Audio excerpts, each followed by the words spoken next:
रूसी सफीर ने पीटीएम पर लंका ढा दी। इमरान खान की हुकूमत क्यों गई, अमेरिका का कितना हाथ, इमरान खान कैसे इंसान है, रूसी दौरा क्यों अहम वजह बना। नाजरीन, कप्तान की ईमानदारी और कप्तान के बयानिए का अब सिर्फ पाकिस्तान की आवाम ही नहीं बल्कि दुनिया भर से आवाजें उठ रही हैं कि कप्तान वाकई में सच कह रहा था। इसकी हुकूमत अमेरिका ने किस तरह गिराई, इसके कौन से मीर जाफिर और मीर सादिक मिले, अंदरूनी तौर पर साजिश कैसे तैयार हुई, अमेरिका का इसमें कितना हाथ था और इमरान बजाते खुद कैसे इंसान है, अवाम के लिए वो क्या करना चाहते थे। ये वो अहम बातें हैं जिसका जवाब रूस के सफीर ने अपने इंटरव्यू पैगाम में देकर पाकिस्तानियों को बता दिया कि भाई कप्तान वाकई ही कप्तान है। जबकि रूसी सफीर के बयान ने पाकिस्तान की हुकूमत और पीटीएम की चोलें हिलाकर रख दी। नाज़रीन इकराम, पाकिस्तान में तैनात रूसी सफीर डैनिला गनेश का कहना है कि इमरान खान हुकूमत को हटाने में बहुत से अवामिल कार फरमा थे। उन्होंने अपने बयान में कहा कि इमरान खान की हुकूमत को हटाने की बुनियादी वजह दाखिली तब्दीलियां थी। डैनिजा ने कहा कि अमेरिका जब किसी से गैर मुतमईन होता है तो इसके लिए मसाइल पैदा करता है। इमरान खान के मामले में ये एक अहम फैक्टर जरूर था मगर कलीदी नहीं। रूसी सफीर ने कहा कि इमरान खान को संजीदा नोयत के अंदरूनी मसाइल का सामना ना होता तो वो साजिश के बावजूद वज़ीर आज़म रह सकते थे। इससे पहले भी 13 जून 2022 को भी एक इंटरव्यू में रूसी सफीर ने कहा कि दौरा रूस इमरान खान हुकूमत के गिरने की वजह बना। इन्होंने अपने एक इंटरव्यू में कहा कि इमरान खान का मास्को में होना और यूक्रेन पर हमला एक इत्तफाक है। अगर इमरान खान को पता होता तो इस दिन कभी भी ना चाहते। इमरान खान बुनियादी तौर पर एक ईमानदार आदमी है और वह अपने लोगों की बेहतरी चाहते हैं। रूस और यूक्रेन जंग के हवाले से रूसी सफीर ने बताया कि रूस को नेटो की नकलो हरकत पर तशवीश थी। हमारे बॉर्डर्स पर नेटो की नकलो हरकत यूक्रेन जंग की वजह थी। ख्याल रहे कि चेयरमैन तहरीक इंसाफ इमरान खान कई बार ये दावा कर चुके कि रूस का दौरा करने पर अमेरिका नाराज था, जिसके बाद अमेरिकी साजिश के तहत उनकी हुकूमत गिराई गई। इमरान खान ने दावा किया कि एक साजिश के तहत इनकी हुकूमत हटाई गई जिसमें अमेरिका के कहने पर एस्टैब्लिशमेंट और इनके दीगर मुखालिफ जमातों ने तहरीक अदम एतमाद कामयाब बनाई। इमरान खान ने इक़्तिदार से हटाए जाने के बाद अमरीकी गुलामी नामंजूर की मुहिम भी चलाई जिसे अवाम में खासी मकबूलियत मिली। साथ ही इमरान खान ये भी दावा करते हैं कि साबिक आर्मी चीफ ने अमेरिका को ये तासुर दिया कि मैं अमेरिका मुखालिफ हूँ। नाजरीन, आपको याद होगा कुछ दिन कबल ही कप्तान ने कहा था कि साबिक वज़ीर आज़म और पाकिस्तान तहरीक इंसाफ के बैनुल-अक़वामी ताल्लुकात ज़ाती अना पर मबनी नहीं होने चाहिए। मेरे खिलाफ साजिश एक्सपोर्ट हुई और फिर इम्पोर्ट करके अंदरूनी मोहरों को इस्तेमाल किया गया। पाकिस्तान हमेशा अफगानिस्तान के साथ अच्छे ताल्लुकात का ख्वाहां होता है।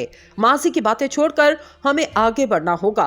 साबिक वज़ीर आज़म और चेयरमैन तहरीक इंसाफ ने अमरीकी नशरियाती इदारे वॉइस ऑफ अमेरिका को इंटरव्यू देते हुए कहा, पाकिस्तान हमेशा अफगानिस्तान के साथ अच्छे ताल्लुकात का ख्वाहां है। अपने दौर में अफगान हुकूमत के साथ अच्छे ताल्लुकात कायम करने की पूरी कोशिश की। इमरान खान का कहना था, वज़ीर खारजा बिलावल भुट्टो ने अफगानिस्तान का दौरा नहीं किया। बैनुल-अक़वामी ताल्लुकात ज़ाती अना पर मबनी नहीं होने चाहिए। उन्होंने कहा, अमेरिका एक सुपर पावर और हमारा सबसे बड़ा तिजारती पार्टनर है। जो चीजें सामने आ रही हैं इससे वाज़ेह हुआ कि मुझे निकालने में अमेरिका का हाथ नहीं था। पाकिस्तानी अवाम के मफाद में अमेरिका के साथ अच्छे ताल्लुकात हैं। इमरान खान का कहना था, माजी की बातें छोड़कर हमें आगे बढ़ना होगा। इन्होंने गैर जानिबदार इलेक्शन कमीशन की साख को मुकम्मल तबाह कर दिया। गैर जानिबदार इलेक्शन कमीशन मुनसिफाना इलेक्शन नहीं करवा सकता बल्कि सिर्फ इंतखाबात होंगे। उन्होंने कहा कि जनरल कमर जावेद बाजवा के साथ हमारे अच्छे ताल्लुकात थे। हमने मिलकर काम किया और पाकिस्तान को कोरोना वायरस से निपटने में कामयाबी मिली। कमर बाजवा करप्शन को कोई बड़ा मसला नहीं समझते थे। कमर बाजवा के मौजूदा वज़ीर आज़म शहबाज शरीफ से गहरे ताल्लुकात थे। साबिक वज़ीर आज़म का कहना है कि पाकिस्तानी मईशत ज़बू हाली का शिकार है और इसे तारीख के बदतरीन बहरान का सामना है। मुआशी बहरान के साथ साथ गवर्नर्स का भी बहरान है। तवाज़ुन का एक अहम असूल ये है कि मुंतखब हुकूमत जिम्मेदार हो, अवाम जिसको वोट दे इसके पास इख्तियार भी होना चाहिए। उन्होंने कहा कि भारत ने कश्मीर पर यकतरफा कब्जा किया, मगरबी ममालिक से कोई जवाब नहीं आया। हमें यूक्रेन रूस तनाज़े में पोजीशन लेने के लिए कहा गया लेकिन हमने गैर जानिबदार रहने का फैसला किया। दोस्तों, सुप्रीम कोर्ट ने 90 दिन में इलेक्शन करवाने के लिए डंडा उठा लिया और जो आज जजेस ने रिमार्क्स दिए, इससे लगता है इलेक्शन किसी सूरत में मुलतवी नहीं होंगे। इसमें चीफ इलेक्शन कमिश्नर को सुप्रीम कोर्ट ने अच्छा खासा लताड़ा है। इलेक्शन कमीशन खुद इलेक्शन करवाने से भाग रहा है, जिसमें दूसरे इदारों पर भी बात की जा रही है, लेकिन आज अदालत में होने वाली कार्रवाई ने इस बात की उम्मीद दी कि जो पीडीएम की ख्वाहिश है वो कभी पूरी नहीं होगी। सीसीपीओ लाहौर तबादला केस की समाअत में जस्टिस इजाजुल हसन ने इंतखाबात के तनाज़े में रिमार्क्स दिए कि इलेक्शन कमीशन अपने काम के सिवा बाकी सारे काम कर रहा है और इलेक्शन में हायल रकावटों पर तफसीली रिपोर्ट तलब कर ली। जस्टिस इजाजुल हसन और जस्टिस सैयद मुजाहिर अली अकबर नकवी पर मुश्तमिल सुप्रीम कोर्ट के 2 रुकनी बेंच ने गुलाम महमूद डोगर की दरख्वास्त पर समाअत की। अदालत के तलब करने पर समाअत के दूसरे हिस्से में चीफ इलेक्शन कमिश्नर भी सुप्रीम कोर्ट में पेश हुए। समाअत के आगाज पर जस्टिस इजाजुल हसन ने इस्तफसार किया, सुप्रीम कोर्ट का हुक्म था, इसके बावजूद सीसीपीओ को तब्दील क्यों किया गया? गुलाम महमूद डोगर का तबादला करने की इतनी जल्दी क्या थी? पंजाब हुकूमत के वकील ने अदालत को बताया कि गुलाम महमूद डोगर का दूसरी मर्तबा तबादला इलेक्शन कमीशन ऑफ पाकिस्तान की इजाजत से किया गया। अदालत ने कहा कि अफसरान की तब्दीली में इलेक्शन कमीशन का क्या किरदार है? कमीशन का किरदार इंतखाबात के ऐलान होने के बाद होता है। एडिशनल एडवोकेट जनरल पंजाब ने कहा, सूबे में निगरान हुकूमत आने की वजह से इलेक्शन कमीशन से इजाजत दी गई। एडिशनल एडवोकेट जनरल का मजीद कहना था, आइन के मुताबिक निगरान हुकूमत आने के बाद 90 दिनों में इंतखाबात होना होते हैं।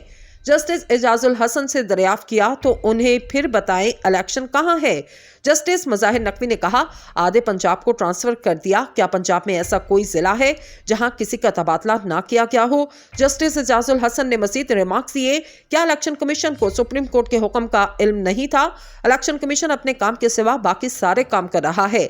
बाद अदालत ने चीफ इलेक्शन कमिश्नर को तलब करके समाअत में मुख्तसर वक्फा कर दिया। वक्फे के बाद होने वाली समाअत में जस्टिस इजाजुल हसन ने कहा कि आइन हर सूरत 90 दिन में इंतखाबात कराने का पाबंद है और इंतखाबात कराना इलेक्शन कमीशन ही की जिम्मेदारी है। उन्होंने मजीद कहा कि मुकर्ररा वक्त में इंतखाबात ना हुए तो आइन की खिलाफ वर्जी होगी। 90 दिन में इंतखाबात के हवाले से आइन में कोई इबहाम मौजूद नहीं। जस्टिस इजाजुल हसन ने मजीद कहा, शफाफ इंतखाबात कराना सिर्फ इलेक्शन कमीशन की जिम्मेदारी है। उन्होंने रिमार्क्स दिए कि निगरान हुकूमत तकर्रुर तबादले नहीं कर सकती। निगरान हुकूमत को तबादला मकसूद हो तो ठोस वजूहात के साथ दरख्वास्त देगी, जिसके बाद इलेक्शन कमीशन वजूहात का जायजा लेकर मुनासिब हुक्म जारी करने का पाबंद है। Chief election commissioner Sikandar Sultan Raja ने कहा, अदालत हुक्म दे तो तबादले रोक देंगे। अदालत में बात करते हुए इनका मजीद कहना था कि इलेक्शन की तारीख खुद देंगे तो आइन की खिलाफ वर्जी होगी। मुझे अपने इख्तियारात और आईनी तकाजे पर अमल करने से रोका जा रहा है। चीफ इलेक्शन कमिश्नर ने मजीद कहा, फौज से सिक्योरिटी मांगी तो इनकार कर दिया, अदलिया से आरओज मांगे तो उन्होंने इनकार कर दिया, इंतखाबात के लिए पैसा मांगा तो इससे भी इनकार कर दिया। इनका मजीद कहना था कि जब इख्तियारात ही महदूद कर दिए तो साफ और शफाफ इंतखाबात कैसे करवाएं? अटॉर्नी जनरल ने केस लाहौर हाई कोर्ट में ज़ेर इल्तवा होने और फैसले का इंतजार करने का मौक़िफ़ अपनाया। जस्टिस मुजाहिर अकबर नकवी ने कहा, सुप्रीम कोर्ट के अहकामात की खिलाफ वर्जी करते हुए तबादला किया गया। गुलाम महमूद डोगर का इलेक्शन कमीशन कहने पर तबादला हुआ।